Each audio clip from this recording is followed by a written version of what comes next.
L'auteur des faits a agressé la victime dans le hall de l'immeuble. Ouais.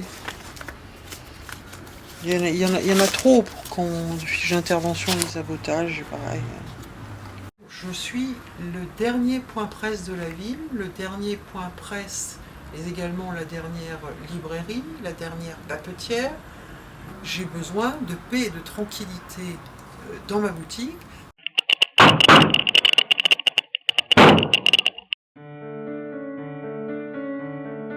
Donc tout a commencé en janvier 2004 par un braquage à main armée fait par deux individus dont l'un était cagoulé, l'autre pas. Celui qui ne l'était pas était un jeune que j'avais vu grandir, donc qui agissait toutefois à visage découvert. Donc c'est un braquage en main armée qui avait eu lieu en présence d'un client et de ses enfants. Ce braquage s'est soldé pour moi par une ouverture de crâne et par le client un gazage, à la fois de lui et de ses enfants. Les auteurs étaient ce qu'on appelle des grands mineurs. Ces grands mineurs ont été disculpés, c'est-à-dire non-lieu, un petit peu au bénéfice du doute, mais surtout parce qu'ils étaient couverts par la famille, à savoir la mère et la sœur, qui au moment des faits ont soutenu que l'individu simplement dormait. Et ça a suffi à le disculper. Le monsieur qui avait été témoin du braquage à main armée était un élu vert de Drancy. Il avait donc deux enfants en bas âge, une petite fille de 3 ans et un bébé de 18 mois. Il n'a pas voulu conserver l'appui de sa plainte et à mes côtés pour une simple raison, c'est qu'il était très connu puisque élu. Il habitait Duny et il subissait de nombreuses pressions pour qu'il retire sa plainte. Il a quitté les lieux en disant qu'au final il ne reconnaissait pas l'individu. Il a été commandité par le premier braqueur. Il a été effectué par des individus de sa bande. Ils étaient au nombre, on va dire, actif de 4 et sur le total de 6, puisqu'il y avait des guetteurs. Physiquement, pour ne pas rentrer dans les détails, ils étaient équipés, on va dire, d'une arme coupante, un petit instrument coupant, qui m'a fait de nombreuses lésions internes de découpe à l'intérieur du vagin. Les individus, au bénéfice du doute, ont pu bénéficier d'un non-lieu. Le doute était le fait qu'il y avait plusieurs individus et qu'il était impossible pour la juge d'instruction de l'époque de faire le distinguo entre qui avait fait quoi et comment et de quelle manière, et donc d'effectuer des degrés de responsabilité, parce qu'on ne peut pas condamner un et pas les autres. Donc c'est tout le monde ou personne. Il faut savoir que durant ces 4 ans d'instruction, il y a eu une évolution notoire qui a basculé en 2005. 2005, tout le monde se souvient que dans le 93, de nombreux éléments d'émeute ont eu lieu. Et de façon à acheter une certaine paix sociale, toutes les affaires ou toutes les attaques qui pouvaient avoir lieu étaient amoindries, voire un certain déni de la part de police-justice.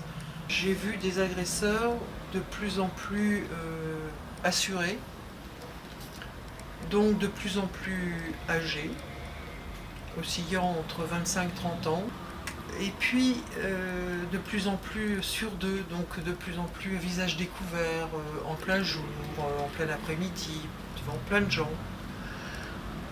Et puis en se rapprochant encore de nous, c'est-à-dire 2007, 2008, 2009, là je me trouve avec des individus à l'aspect physique, on va dire, barbus, le plus souvent marquant clairement leur appartenance religieuse. Franchement, vous allez finir en enfer, c'est ce que je veux dire. Ah non? C'est les musulmans qui vont au paradis. Ah ouais? Les mécréants vont en enfer, Ouais. les musulmans en enfer. Ouais.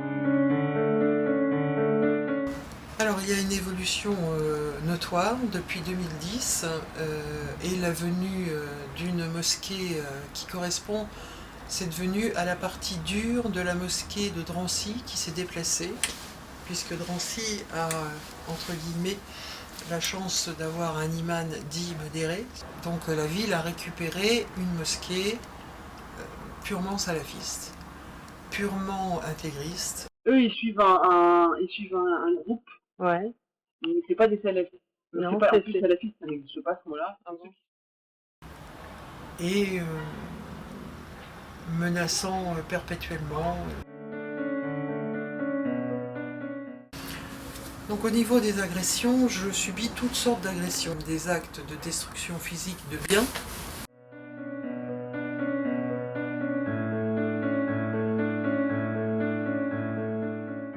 Ça va de mes panneaux extérieurs qui se permettent d'afficher, là aussi, parfois du X, parfois des valeurs catho.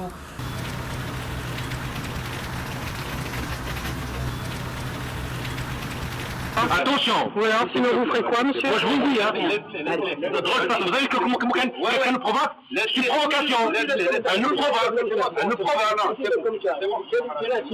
C'est nous provoquer! Voyez madame? Voyez madame, elle nous Il y a provoque! également des agressions verbales par des groupes de femmes, voilées en général, qui viennent, qui rentrent dans la boutique et qui d'un seul coup vont me parler en arabe, m'insulter en arabe, mais malheureusement je ne le comprends pas, et qui vont me déverser tous les magazines qui sont dans la boutique, me mettre la boutique sans dessus-dessous. Certaines effectivement sont très graves et peuvent être qualifiées de crimes, tels que le viol, l'attaque au scooter, le versement d'acide sur la main.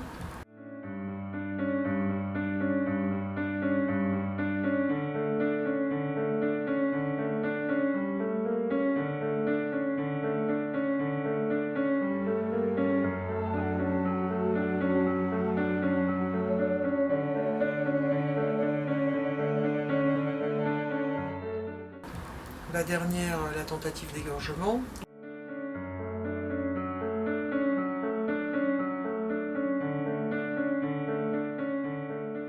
À la sortie du cimetière, j'ai un câble qui s'est mis autour de mon cou, qui est donc passé à l'arrière, et au final, ce câble était tiré par un scooter avec deux personnes montées sur le scooter. J'ai réussi à me dégager et à me glisser du coup pour ne pas me faire traîner par le scooter au sol et à m'enfuir.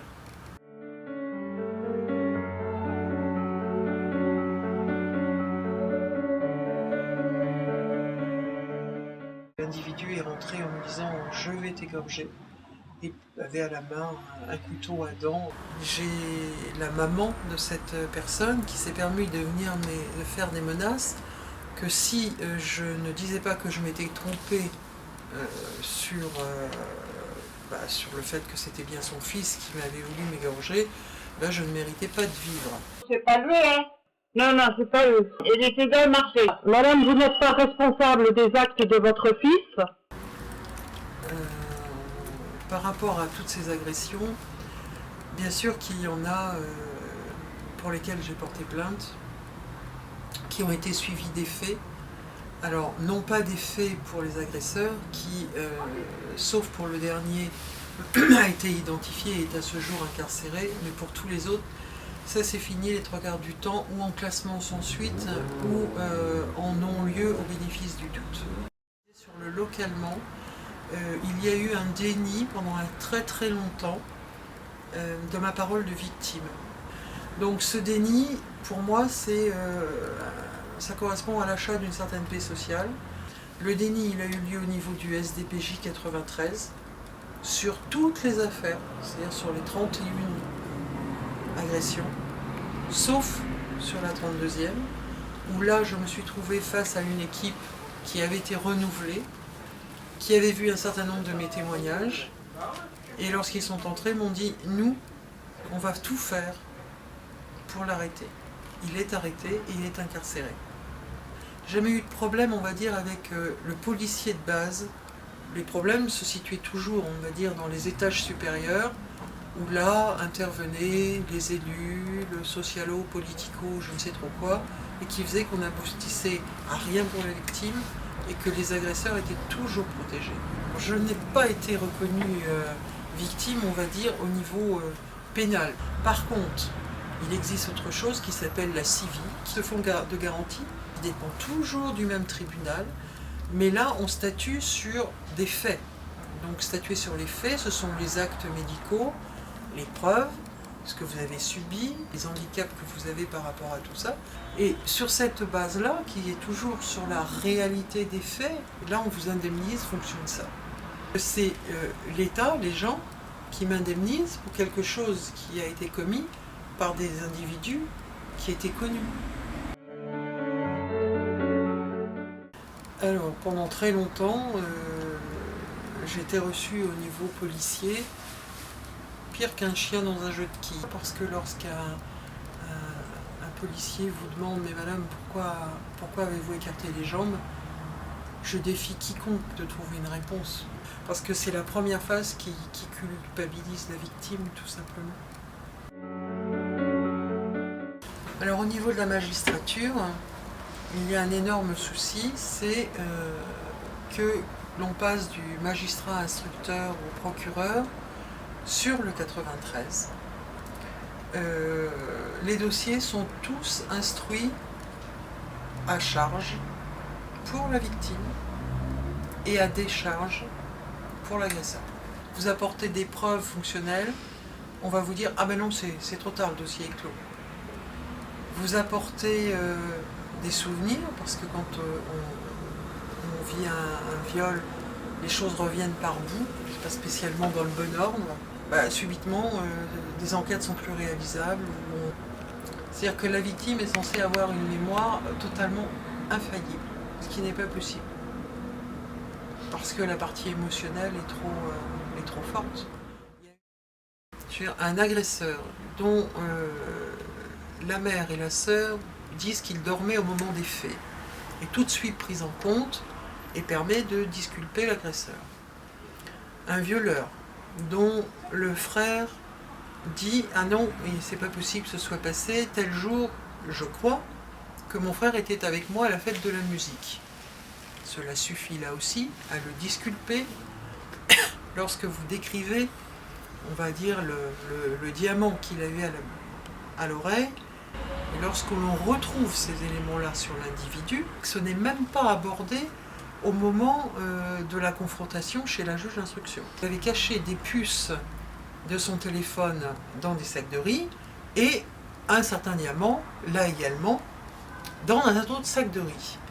Et ils n'ont réussi à trouver ça, les policiers, que parce que la petite sœur a dit « Ah mais non, mon frère, il a d'autres téléphones et d'autres puces, mais c'est là dans le sac ». Alors bien que mes agresseurs aient tous agi au moment du viol à visage découvert, bien que les ayant reconnus, et plus que reconnus, et étant sûrs à 100% que c'était eux, on n'en a pas plus tenu compte. On dit mais non, regardez, c'est pas le bon, alors que l'individu, vous le reconnaissez au milieu des autres, et que c'est pas possible, vous êtes certaine que c'est lui, et qu'on essaye de faire pression derrière, en vous disant mais non, vous devez vous tromper, vous effondrez en larmes, il n'y a plus rien qui va, vous laissez tout tomber parce que vous n'en pouvez plus d'une telle situation. Et là, dans le tas, vous avez quand même deux personnes qui vous courent après, qui vous disent « Mais non, nous on vous croit. Nous on vous croit, mais on ne sait pas comment vous aider. » Cet individu, qui était aussi grand qu'une armoire à glace, s'en est violemment pris à la porte pour la défoncer. Et le temps qu'il l'a défoncée, puisqu'elle commençait à céder par l'arrière, j'ai donc déclenché ce qu'on appelle à la fois un bouton SOS et à la fois une pédale panique. Ces deux lancements d'appel pour la vidéoprotection sont prioritaires au niveau départemental. Les premiers de la liste à être appelés et la police municipale locale, puisqu'ils sont à 50 mètres de la boutique. Il a été répondu à la télésurveillance qu'il ne pouvait pas intervenir. Police nationale, Même réponse, il ne pouvait pas intervenir. Normalement, tout le monde aurait dû intervenir, puisqu'il savait ce qui passait, il savait les menaces qui pesaient, or personne n'a bougé. Et je ne peux pas l'accepter. Et donc j'ai décidé de me mettre en grève de la faim à partir de ce moment-là, pour protester contre cette non-assistance. Alors on peut dire que mon caractère ne leur convient pas non plus, parce que je ne suis pas assez souple, je ne suis pas assez aimable quand on marche sur le pied, et que je ne sais pas me taire, et que je ne sais pas renoncer, et que je ne sais pas reculer.